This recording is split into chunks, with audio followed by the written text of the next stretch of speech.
Hello students, तो आज हम करेंगे चैप्टर 12 जिसका नाम है रेशियो एंड प्रोपोर्शंस। उसकी एक्सरसाइज 12.1 का इंट्रोडक्शन।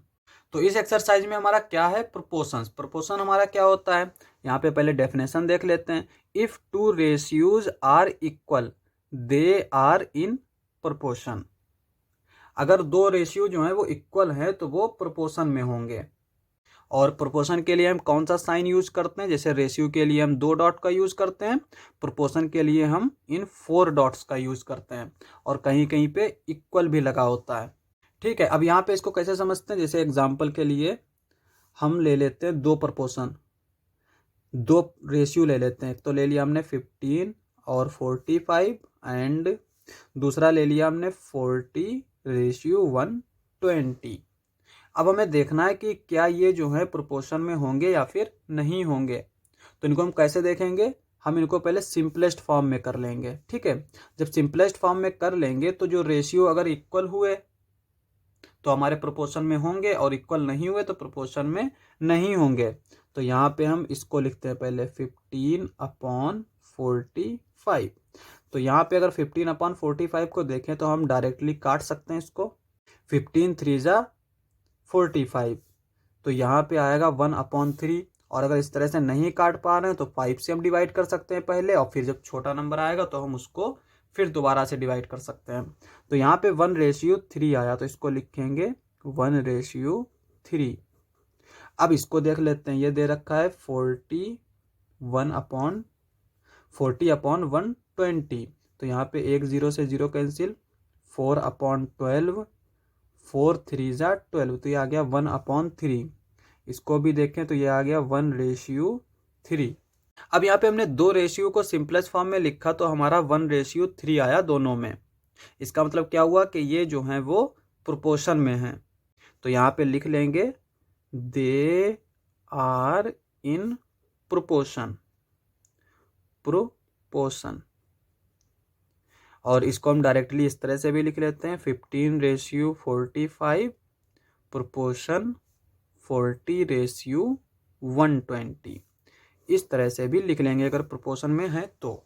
अब यहाँ पे क्वेश्चन किस तरह से आते हैं, क्वेश्चन हमारे आते हैं कि हमें 4 नंबर्स दे रखे होंगे और हमसे पूछेगा कि क्या ये जो है प्रोपोर्शन में होंगे या फिर नहीं होंगे। जैसे एग्जाम्पल के लिए हम ले लेते हैं 24, 28, 36 और ये 48। ठीक है, अब यहाँ पे अगर हम देखें तो ये 4 नंबर हैं, हमसे पूछेगा कि क्या ये प्रोपोर्शन में है या फिर नहीं है। तो हम क्या करेंगे, यहाँ पे पहले इन दो नंबर का रेशियो फाइंड आउट करेंगे, फिर इन दो नंबर का रेशियो फाइंड आउट करेंगे, और अगर वो रेशियो जो है वो इक्वल है तो ये प्रोपोर्शन में होंगे। तो जैसे यहाँ पे लिखेंगे 24/28। तो यहाँ पे देखो ये भी 4 से डिविजिबल है, ये भी 4 से डिविजिबल है। तो यहाँ पे हम डायरेक्टली इसको 4 से डिवाइड कर देंगे। तो 4 से डिवाइड करेंगे तो ये क्या आएगा, 4×6=24, 4×7=28। तो इसको तो हमने डायरेक्टली फाइंड आउट कर लिया 6:7। और नेक्स्ट आता है हमारा 36/48। 36/48। अब यहाँ पे देखो ये 2 से डिविजिबल है, ये 2 से डिविजिबल है। और अगर हम देखें तो 3 + 6 9 होता है। 9 हमारा 3 से डिविजिबल है तो ये नंबर भी 3 से डिविजिबल होगा। 4 + 8 12 होता है। 12 हमारा 3 से डिविजिबल है तो ये भी 3 से डिविजिबल होगा। तो ये दोनों नंबर 3 से डिविजिबल है, 2 से डिविजिबल है, तो इसका मतलब ये 6 से भी डिविजिबल होंगे। तो हम डायरेक्टली 6 से डिवाइड कर देते हैं। तो 6×6=36, 6×8=48। तो ये 6/8 आ गया। अब ये 2 से डिविजिबल है, ये भी 2 से डिविजिबल है। 2×3=6, 2×4=8। तो ये आ गया 3:4। ये हमारा इस तरह से आ गया। अब यहाँ पे अगर हम देखें तो ये रेशियो अलग है, ये रेशियो अलग है, इक्वल तो आया नहीं। तो इसका मतलब हो जाएगा कि ये जो है प्रोपोर्शन में नहीं है। तो इसके लिए लिखेंगे हम they are not in proportion.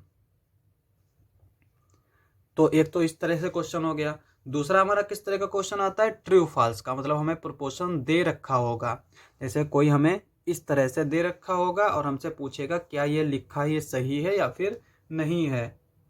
तो उसको भी देख लेते हैं एक एग्जाम्पल।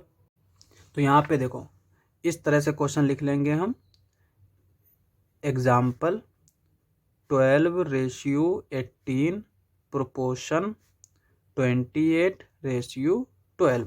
अब हमसे पूछ रहा है क्या ये स्टेटमेंट ट्रू है या फिर फॉल्स है। तो अब हम क्या करेंगे, पहले तो इसका रेशियो देखेंगे और फिर इसका रेशियो देखेंगे। मतलब देखने से मतलब ये है कि इसका सिंपलेस्ट फॉर्म में लिखेंगे। तो यहाँ पे 12/18। अब यहाँ पे ये भी 6 से डिविजिबल है, ये भी 6 से डिविजिबल है, तो 6 से डायरेक्ट डिवाइड कर देते हैं। 6 2 जा 12, 6 3 जा 18, तो ये आ गया 2:3।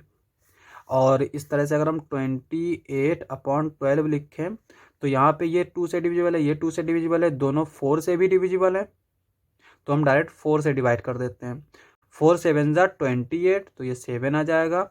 4 3 जा 12, तो ये 3 आ जाएगा। तो ये आ गया 7:3।